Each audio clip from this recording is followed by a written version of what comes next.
Nagbabalik po ang Rise and Shine Pilipinas. Ngayong unang Martes ng Mayo, makiisa tayo sa selebrasyon ng World Asthma Day. Isang kondisyon na hindi dapat ipagsasawalang bahala, lalo na sa mga bata na mas sensitibo ang mga baga. At lalo na't napakainit po ng panahon, sinasabayan pa ng mga banta sa ating kapaligiran. Well, tama ka dyan, Leslie, no? At lalong nagiging kritikal ang usaping ito para sa ating mga kababayan sa Albay na humaharap sa panganib ng ashfall mula sa Bulkang Mayon.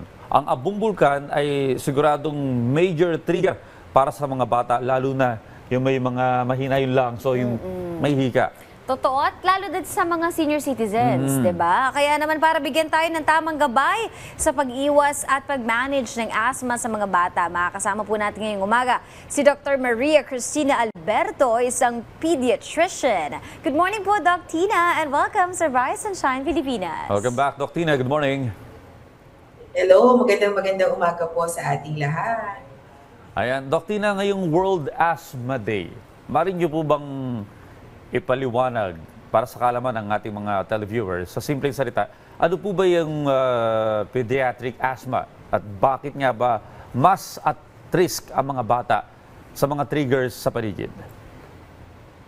Okay, ang hika po ay isang panghabang buhay na kondisyon ng baga kung saan nagkakaroon ng pamamaga ng daanan ng hangin or pagsikip nito na nagre-resulta sa paulit-ulit na ubo sa mga bata, hirap sa paghinga, wheezes or pagsipol ng baga.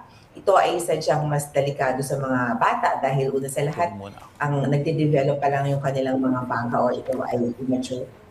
At the same time, mas maliliit din ang tubo ng kanilang baga, kaya mas prone ito sa pagsisikip at pagsasara.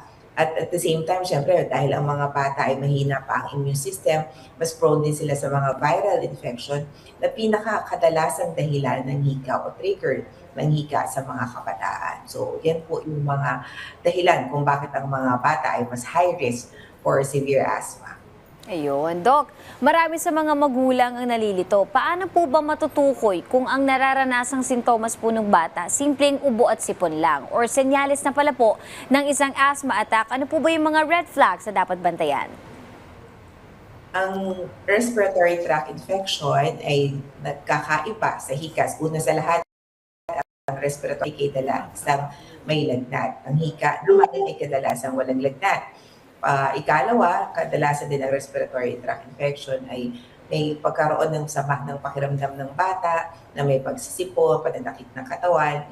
Ang hika naman ay kadalasan wala nito. Ikalawa, mahalaga din syempre na alamin yung history, yung medical history ng bata. Ito ba ay paulit-ulit na nangyayari? Ito ba ay may known triggers? At ang bata pa ay may history ng eczema, allergy sa mga pagkain, allergy sa alikabok, at may family history ng asthma. Kung lahat ng ito ay mayroon ang bata, mas papabor tayo sa diagnosis ng hika kumpara sa respiratory tract infection. Ang hika ay sadyang nakamamatay na sakit, kaya hindi po ito dapat binabaliwala. Ano yung mga red flags sa hika? Una sa lahat, kung ito ay paulit-ulit na nangyayari at nagkakaroon ng hirap sa paghinga ang bata, ay dapat kagad ito ipakonsulta.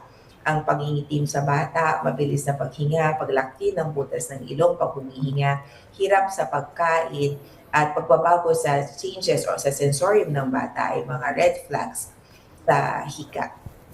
Okay, Doc Tina, ito po kaugnay doon sa may sitwasyon sa Albay ngayon. Doc, gaano po ba kadelikado yung volcanic ash?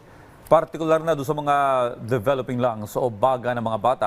Ano po yung epekto nito kapag nalanghap nila yung mga maliliit na particles ng abo? Okay.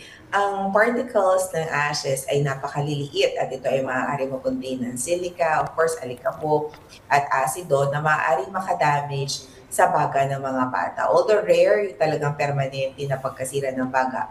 Kung ito ay mangyayari sa matagal ng panahon, ito ay makaka-apekto sa development ng lungs. Lalo na sa mga batang may hika. Ang particulate ng volcanic ash ay maaaring masinghot ng mga bata na magdudulot ng pamamaga ng baga at ng tubo nito at pagsisikip. Magkakaroon ng mas maraming problema sa baga na maaaring mag-trigger ng hika. So napakahalaga na iwasan talaga ng mga bata na lumabas sa bahay, lalo na sa Bicol. So, nakakalungkot po yung nangyari nito. So, sana po umiwas po sa paglabas ng mga bahay.